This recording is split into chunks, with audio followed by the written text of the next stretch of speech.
Salam sejahtera Malaysia, denyut nadi suara rakyat bergema di channel ini. Saya ada satu soalan. Sebab saya ini bukan orang agama, saya tak tahu tentang agama. Kerana itu saya nak tanya soalan bagi mereka yang tahu tentang agama. Terutamanya bagi kawan-kawan yang daripada PAS yang pasti tahu tentang agama. Bersekongkol dengan dosa itu, adakah tetap ikut bersama dalam dosa?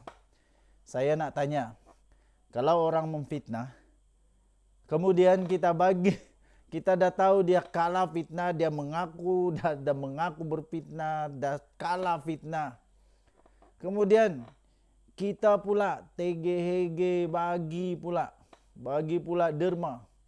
Walau sesen pun kita derma. Saya nak tanya, adakah nilai 1 sen itu sebenarnya sedang membawa kita kepada nilai sekongkol dengan dosa fitnah? Tuan-tuan dan puan yang dihormati sekalian, saya nampak PAS ini sekarang memang betul-betul terdesak. Satu video yang saya tonton tadi membuka mata saya. Video itu kata, ini video dari TikTok. Video itu kata, wahai penyokong tegar PAS, sedarlah. Sebab nampaknya PAS dengan ini memang ketaralah.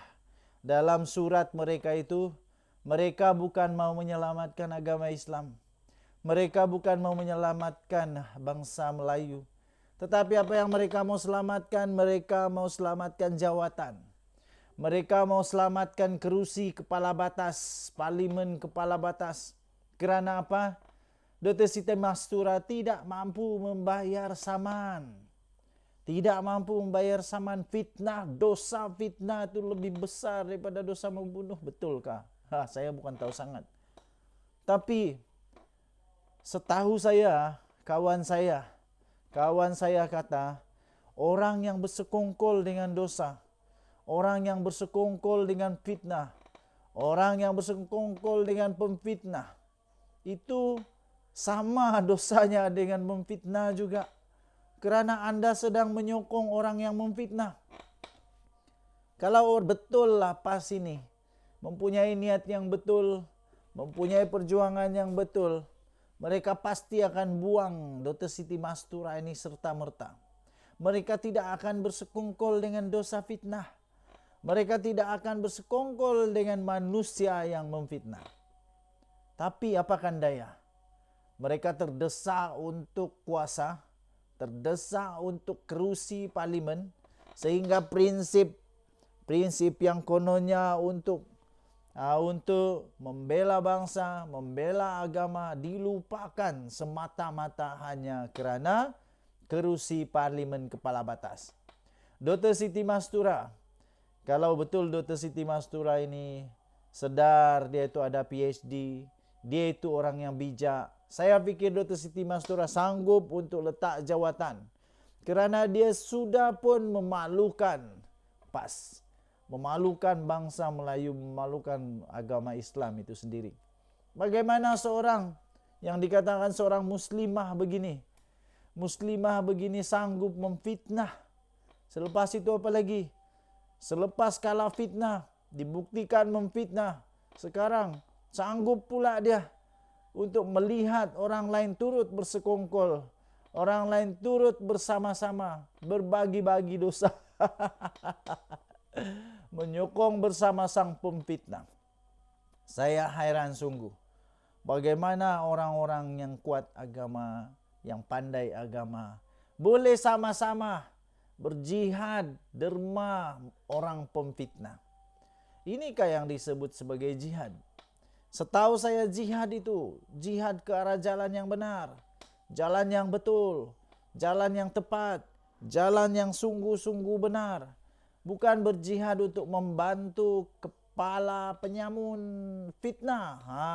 Kepala penyamun fitnah. Saya tidak percaya kepada jihad membantu pemfitnah. Saya tidak pernah percaya jihad untuk membantu pendosa. Saya tidak pernah percaya jihad kepada orang yang sudah bersalah. Saya tidak percaya. Ya, saya tidak percaya. Aduh, sedarlah, 1 sen Anda itu akan ditanya di akhirat nanti. 1 sen Anda itu akan ditanya di akhirat, kenapa Anda derma 1 sen kepada pemfitnah? Nanti jawab kepada Tuhan susah. Susah jawab kepada Tuhan. Kenapa 1 sen itu didermakan kepada pemfitnah? Kenapa sanggup bersekongkol hanya untuk kerusi parlimen? Parlimen kepala batas. Kalau betul, PAS tu bagus, berprinsip. Mereka akan sanggup untuk gugurkan sahaja parlimen kepala batas ini. Sanggup korbankan saja parlimen kepala batas kerana parlimen kepala batas punya MP seorang pemfitnah. Tindakan yang sepatutnya dilakukan oleh PAS ialah menggugurkan Dr. Siti Mastura. Tindakan yang sepatutnya dilakukan oleh PAS ialah untuk memecat Dr. Siti Mastura serta-merta. Itu tindakan yang betul dari perspektif yang saya lihat, perspektif agama yang betul.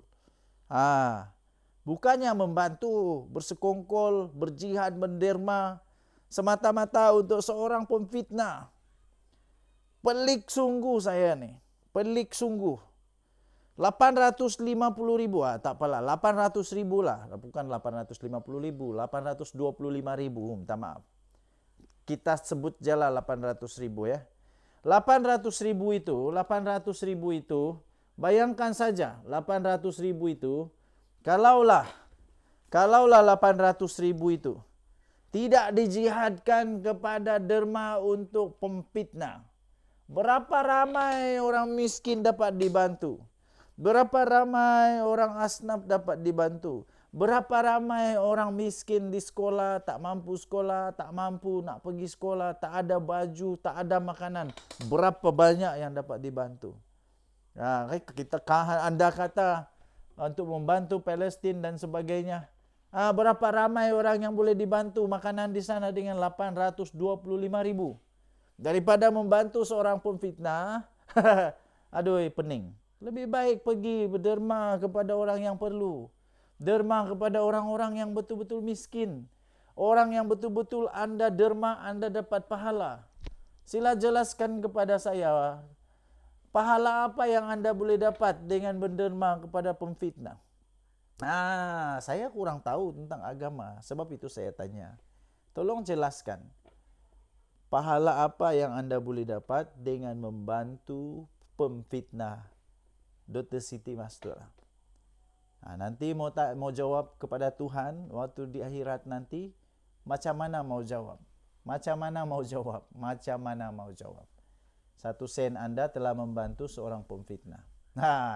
Denyut Nadi Suara Rakyat bergema di channel ini. Jangan lupa tekan butang subscribe, like dan share. Kita jumpa lagi. Bye-bye.